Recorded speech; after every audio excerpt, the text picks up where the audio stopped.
I beg to move that this House do now adjourn.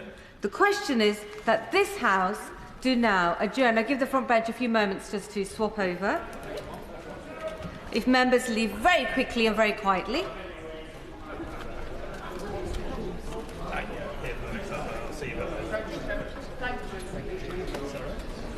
Fabulous shoes. Thank you very much. Thank you, thank you.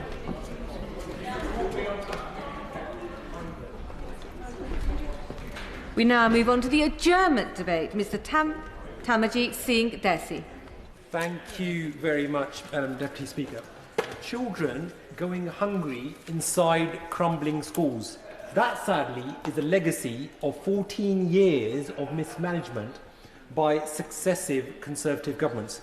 When the newly elected Labour government talks about fixing the foundations, this is where that mission begins. Investing in our future, giving our children the best possible start, and supporting working people across the United Kingdom.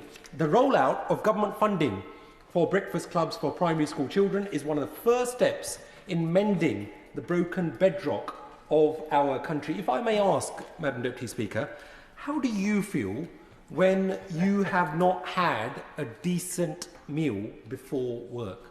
Sluggish? Irritable?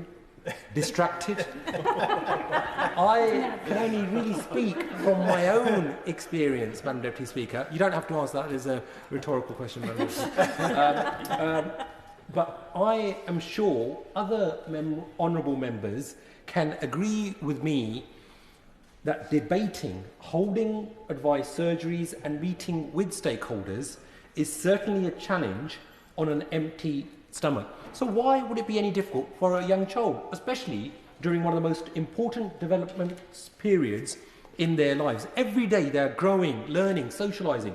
Their lives are being shaped and they are beginning their journey of growing up, preparing to face real-world challenges and taking up the mantle of the next generation. Is it conducive for this to happen while their stomachs rumble? Breakfast clubs allow all children, no matter the socio-economic background they are born into or familial challenges they face, to have a nutritious, decent meal to energise and fuel them during their busy days of learning. Because success at school should not be dependent on the stability of family life. According to the Sutton Trust, 38% of state school teachers have seen growing numbers of pupils coming to school hungry. Would my right honourable member give way? Yes, I will. So in would he agree with me that in places like Milton Keynes, where 1 in 4 children are living in poverty, but less than that qualify under the old free school meals programme, that having a breakfast club means that you destigmatise it and you catch those families that are struggling to just make ends meet, but might be working, but still wouldn't qualify under the previous scheme? I thank my honourable friend from Milton Keynes, and she has made an excellent point about the importance of these free breakfast clubs, but also how we get rid of the stigma that is attached as well. Because 1 in 10 young people, Madam Deputy Speaker, currently live in households classed as food insecure. During the COVID pandemic, pupils from families using food banks, on average, attained grades at GCSEs half a grade lower than their peers. We know that working people are facing some of the toughest economic conditions in decades. The price of essentials has skyrocketed. Childcare has become a luxury for so many, and many parents feel as though they have been left out in the cold as they continue to do their level best to give their children a better future. I will give way to my honourable friend from... Madam Deputy Speaker, can I commend the honourable gentleman for Slough for bringing this forward? The reason why there's such a crowd here is because every one of us agrees with what the honourable gentleman is bringing forward. We thank him for that. The Northern Ireland extended the schools programme and was launched in May 2006. During that time, some £167 million has been given to the most disadvantaged areas to offer a wide range of services, including free breakfast clubs that the honourable gentleman has referred to. It has been successful. Does the honourable member agree with me that greater central funding must be provided by government and by Parliament to ensure that all schools across the UK can take advantage of offering a free breakfast club to give children a good breakfast despite their energy levels for the day. Quite simply, hungry children don't learn. I fully agree with my honourable friend, the member for Strangford, and he is right, not just to make that point about Northern Ireland, but also the wider point. He himself is a regular feature of adjournment debates and indeed intervening on me, and I feel honoured, Madam Deputy Speaker, to have been intervened by my honourable friend. But I think the Minister and the Government only need to look around the number of people who are here at 9:30 to make sure that they are speaking on behalf of their constituents and they are underlining the importance of these universal breakfast clubs. Because the Institute for Fiscal Studies reports that families whose children use breakfast clubs 5 days a week during term time save a staggering £760, a significant saving for working parents. And with the rollout of funded breakfast clubs, just imagine the money that could remain in the pockets of working families in Slough and beyond. And I will give way to my friend. Thank you, Madam Deputy Speaker. Will my honourable friend agree that in a constituency like mine in Wolverhampton West, the provision of breakfast clubs for primary school children targets a number of issues? Firstly, it ensures that children go to school not hungry, that they have a nutritious meal.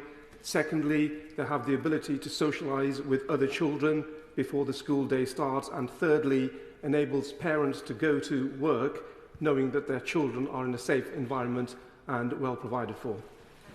I thank my honourable friend, the member for Wolverhampton West. And if there was somebody who was more of a sceptic or somebody who had actually read my speech, many of the points that my honourable friend has raised, those are exactly the things that I'll be coming on to within my speech, because he has spoken very correctly, Madam Deputy Speaker. There are not just financial or moral incentives for free breakfast clubs. In Wales, where they have rolled out universal free breakfast clubs, we have seen the educational benefits of this scheme. The IFS has found that attendance at breakfast clubs has resulted in improved healthy eating, a reduction in children skipping breakfast, and raised attainment for pupils from the age of 7. Will my honourable friend give way? I will indeed give way. I thank my honourable friend for making an excellent speech on an area everyone in the House, I think, agrees on. I was lucky enough to visit Manor Way Primary School in my constituency that is running a breakfast club at the moment. And one of the issues that they raised, and indeed the DFE has raised as well, is that children on free school meals are less likely to use breakfast clubs than other children. Does my honourable friend agree with me that as we roll out breakfast clubs to 700 schools across the country, that we really focus on making sure that people on free school meals are able to access it as well as possible? I thank my honourable friend, the member for Halesowen, and he makes an excellent point. There needs to be a universal rollout, and all pupils should be benefiting, but in particular, the positive impact it will have on those who are currently relying on free school meals cannot be understated. And Madam Deputy Speaker, the positive effects have also been passed on to pupils who do not attend breakfast clubs, who have seen improved results due to calmer, more focused classroom environments. These improvements to children's attainment and morale seen in Wales cannot be ignored. And I will give way to my honourable friend. I thank my honourable friend for giving way and for securing this important debate. He may not know I was a teacher for almost 7 years in North Birmingham. And I used to see really regularly kind of 11 and 12-year-old kids coming into school, and their lunch for the day, having had no breakfast, was a bag of Haribo and a 1-litre bottle of energy drink. And actually, it was unsurprisingly, it was those kids who we found had a disproportionate number of detentions and behaviour incidents, particularly in the afternoon when they had a sugar crash. So does he not think that actually the provision of these breakfast clubs providing healthy and nutritious food is something that can far too often be overlooked, and particularly the nutritional value of them? I thank my honourable friend, and he speaks with a great deal of experience. And that is why these contributions to the House, I am sure, will be taken on fully on board by the Minister and his team, because this is how we make a positive impact in the lives of our community. This is what we were elected to do. drawing upon the various diverse experiences and backgrounds and perspectives. And, Madam Deputy Speaker, there are further potential benefits. As my honourable friend has highlighted, a proper sit-down breakfast amongst peers not only allows children to access healthy food, but also encourages building of interpersonal relationships and progression of social skills, key aspects of a child's development, which are often overlooked in an educational setting. So can the Minister, when he is responding, assure me that universal breakfast clubs will not only provide a healthy meal for young children, but also facilitate and encourage development of vital social skills? The honourable member give way. They're coming out from all angles. I think I'll take my honourable friend, the member for York Central first. I'm really grateful to my honourable friend who's making a fantastic speech this evening. In York, York Hungry Minds is carrying out a pilot currently where it's examining what's happening for breakfast clubs and also for having free school meals as a universal provision. Does he agree that we need to look at the outcome of that evidence to determine whether or not some children also require a free school meal in the middle of the day as well as at the start of the day to ensure there is equity in the outcomes that we're seeking? I thank my honourable friend from York, who not only speaks with a great deal of experience, but she has done, as I've seen over the last 7-8 years in the Chamber, a great deal of work to counter poverty, to counter some of the worst problems that are faced within our society. And yes, everything should be evidence-based. And that is important that the government builds upon that to see how further it can help our communities. And I will give way to my honourable friend. Thank you. Would the honourable member agree with me and welcome with me as a biologist and also a teacher that linking breakfast clubs with dental hygiene practices going forward will have a significant impact on the long-term health of our children and indeed the long-term health of our adult population and eventually the NHS and our economy?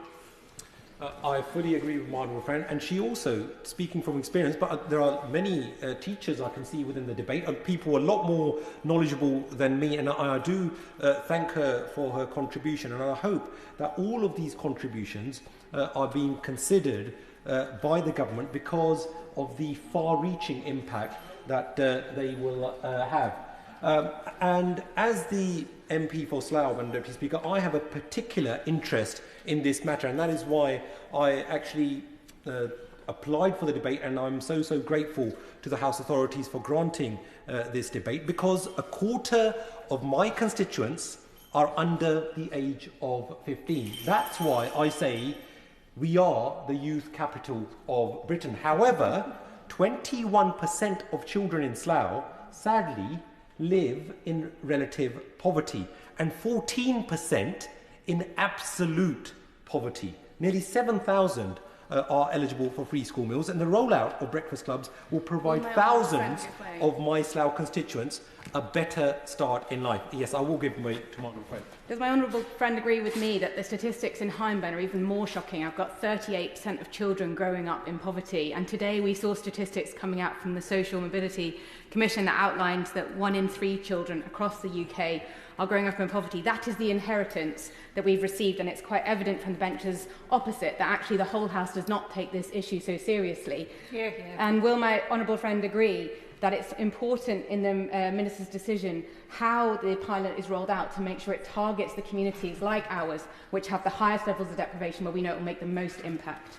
Hear, hear. I thank my honourable friend, the member for Hyndburn, and she has been a passionate advocate for her constituents, in particular on issues around this. And yes, she is 100% right. As I said within my introductory 2 sentences, and where are the members from His Majesty's loyal opposition? There are none, Madam Deputy Speaker, and I think it is important that those who feel passionately should be here in the Chamber to advocate on behalf of their constituents. On that point, will you give way? I will give way to my honourable friend, the member for Bournemouth East.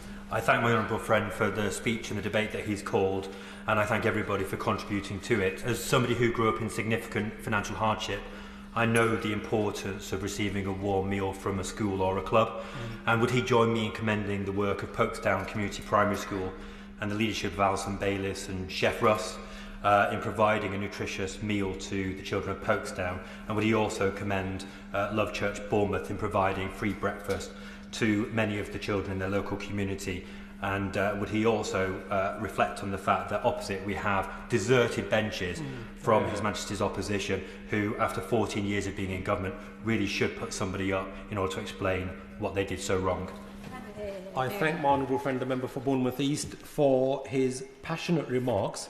And also, yes, I do concur with him, and I want to commend the great work happening within his constituency.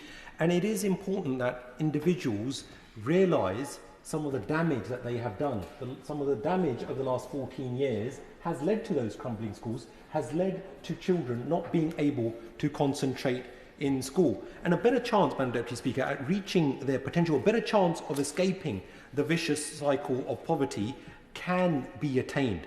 Therefore, to ensure this, Minister, when can we expect to see the rollout of free breakfast clubs fully completed, fully implemented? Will this require new legislation? If so, what is the time frame for this? Yes, I will give way to my honourable friend, the member for Leighton.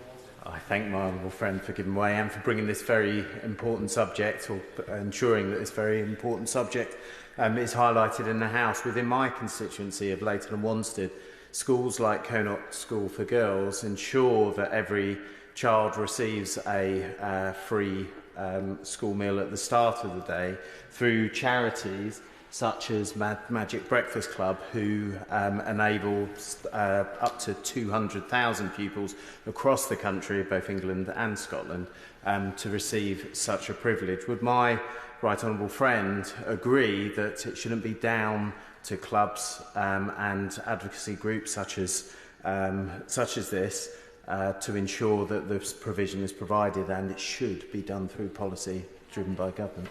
I thank my honourable friend and fellow member of the Defence Committee, because not only has he been a passionate advocate on defence, he has been advocating for his constituents in numerous matters. And yes, I do fully concur with his views, because I, having attended various Magic Breakfast Club's events and some of the great work being done by charities, that is wonderful to see. That's heartening to see that there are people that care within our community.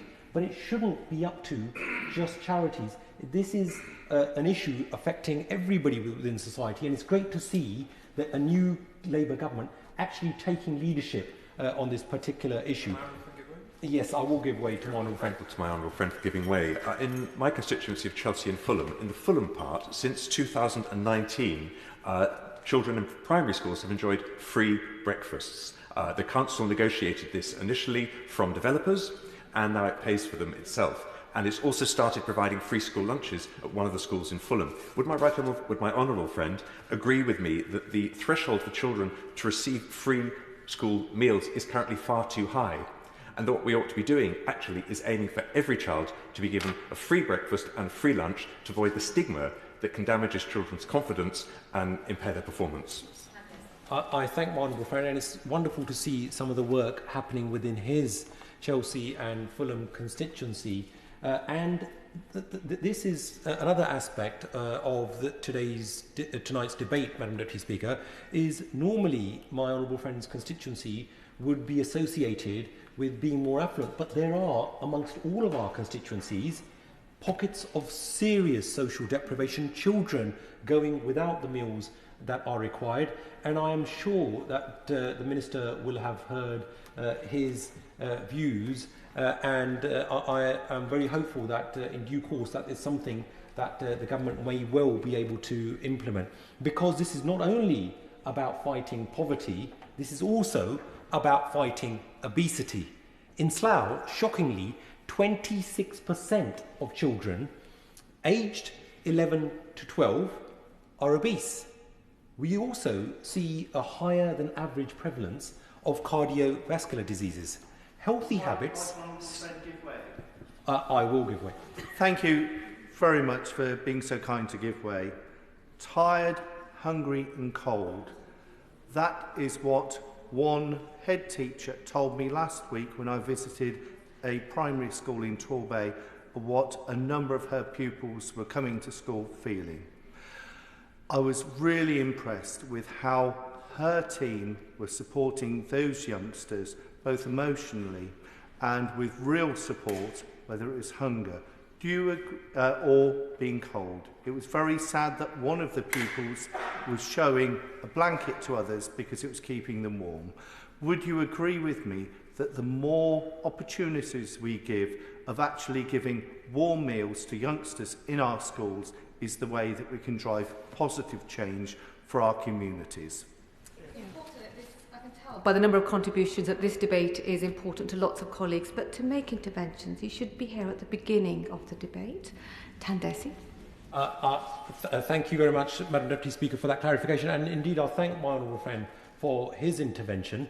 And he is 100% right. And I want to take this moment also to pay tribute to the amazing teachers, the staff at schools who go way beyond the call of duty to look after children, and because not only are they faced with young, hungry children, they also sometimes are faced by children who have not even got clean uniform on, because so often, because of cost of living pressures, their families cannot even get their school uniforms washed on a regular basis. And yes, I will give way to my honourable friend. Thank you, the honourable member, for giving way and for putting forward this really important debate that's had lots of contributions. I just wanted to raise a point about the work of our teachers and our school staff in the work that they do to make sure our children are getting a hot meal at lunchtime, and now hopefully in the future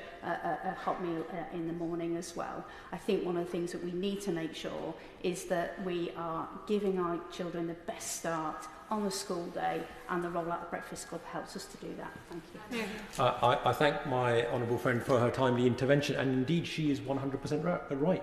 I hope that teachers and teaching staff will also take comfort and solace from the fact that there are policies now being implemented there to help them rather than hinder them. So they will be able to do their primary duty of actually educating kids to broaden their horizons rather than having to worry about feeding and clothing them in an appropriate manner. And Madam Deputy Speaker, healthy habits start early. So could the Minister confirm what consideration will be given to the nutritional value of the meals provided to children? Since, as he will know, ensuring all children are given a meal which is nutritious and healthy when they come to school will not only improve attainment, but will also improve health outcomes. It's not just children whose lives will be improved via access to breakfast clubs. These are indirect economic benefits that can also stem from this scheme. Right now, 20% of mothers who have their youngest child in primary school are unemployed, and 35% are in part-time employment. With childcare costs ballooning, greater access to round-the-clock care will mean that parents do not have to dictate their careers around the school run. Parents will have more support and independence to find full-time employment. Yes, I do give way to my honourable friend, the former Mayor of West England, no less. Thank you very much. I'm grateful for you giving way. Does he share my dismay that the benches opposite are empty when this is such an important issue for rural communities, like the one that I represent, where social isolation is a big issue?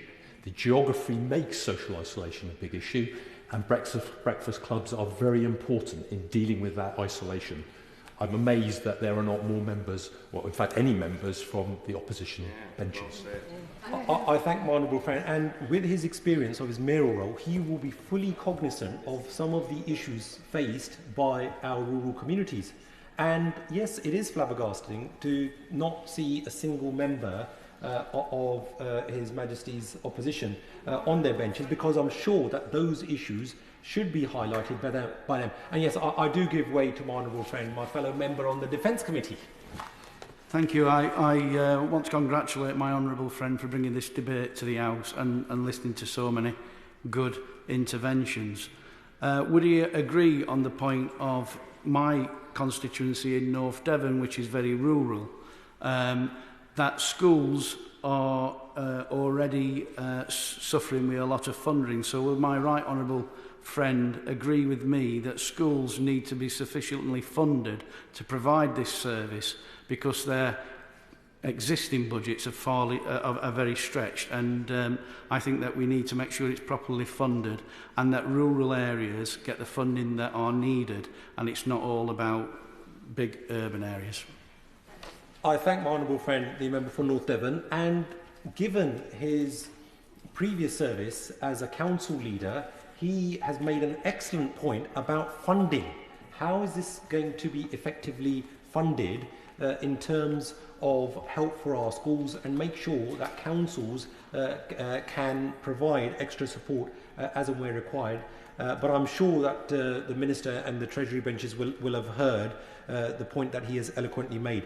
Madam Deputy Speaker, free breakfast clubs don't just alleviate the strain on lower income families, they level the playing field between men and women in work. Just part of this government's mission in smashing the glass ceiling as well as the class ceiling.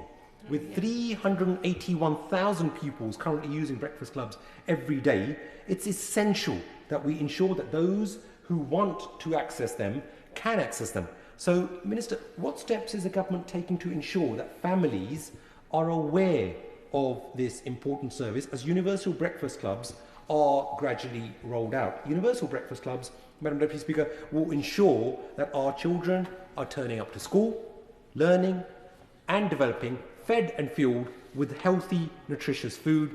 After all, breakfast is the most important meal of the day. Thank you very much. And now comes the Minister, Stephen Morgan.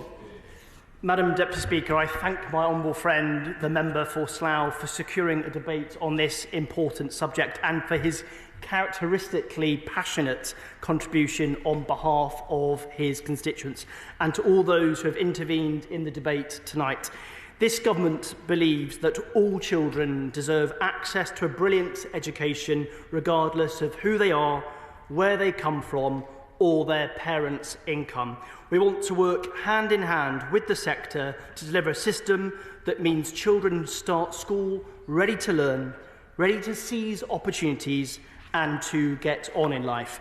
The government made a manifesto commitment to introduce free breakfast clubs for primary school children. And we confirmed in the autumn budget that we will triple our investment in breakfast clubs to over £30 million in 2025-26 financial year. Now, this funding will support up to 750 early adopter schools from as early as April next year as part of our test and learn phase, ahead of their national rollout. And I urge my honourable friend to encourage schools in his constituency to apply when bidding opens. Now, this is the first step in the government's commitment to fund breakfast clubs in all state schools with primary-aged children. This investment includes our continued support for 2,700 schools on the existing National Schools Breakfast Programme. One of these schools is Monton Academy, a primary school in Slough, in my honourable friend's constituency. Now, Madam Deputy Speaker, breakfast clubs will remove barriers to opportunity by ensuring primary school children, no matter their circumstance, are ready to start the school day. This will help to drive improvements to behaviour, attendance and attainment. And breakfast clubs offer much more than just food. They can serve as a welcoming space for children, providing valuable opportunities for them to play, learn and socialise at the beginning of the school day. They will also provide families with more affordable childcare choices and increase parents' ability to work more hours. Now, it is important that children eat healthily across the school day. Breakfast clubs in every primary school, along with the continued provision of free school meals to disadvantaged children, will play an important role in combating hunger and making sure children are able to listen and concentrate throughout the school day. As my honourable friend identifies, it's important that children eat nutritious food at school. The school food standards define the foods and drinks that must be provided, those which are restricted and those which must not be provided. They apply to food and drink provided to pupils on school premises and during an extended school day up to 6 p.m. This includes breakfast clubs. Compliance with standards is mandatory for maintained schools, academies and free schools. And the standards restrict foods high in fat, salt, sugar, including high sugar foods and confectionery. They ensure that children get the energy and nutrition they need across the school day and that pupils always have healthy options. Now, my honourable friend asked about timeframes, and he will know, as we've already taken decisive action by announcing in the King's speech that under the Children's Wellbeing Bill, every primary school in England will offer a free breakfast club. Legislating for breakfast club provision will give schools the certainty that they need, and I can confirm the bill will come to the House as soon as parliamentary time allows. So, in conclusion, Madam Deputy Speaker, I'd once again like to thank my honourable friend for Slough for securing a debate on this important topic. I look forward to working with him and other honourable and right honourable members across the House who have contributed to tonight's debate as we deliver our manifesto commitment on free breakfast clubs in all primary schools to secure the best start in life for every child in every part of the country. The question is that this House do now adjourn. As many as our opinions say aye, the ayes have it. Order, order.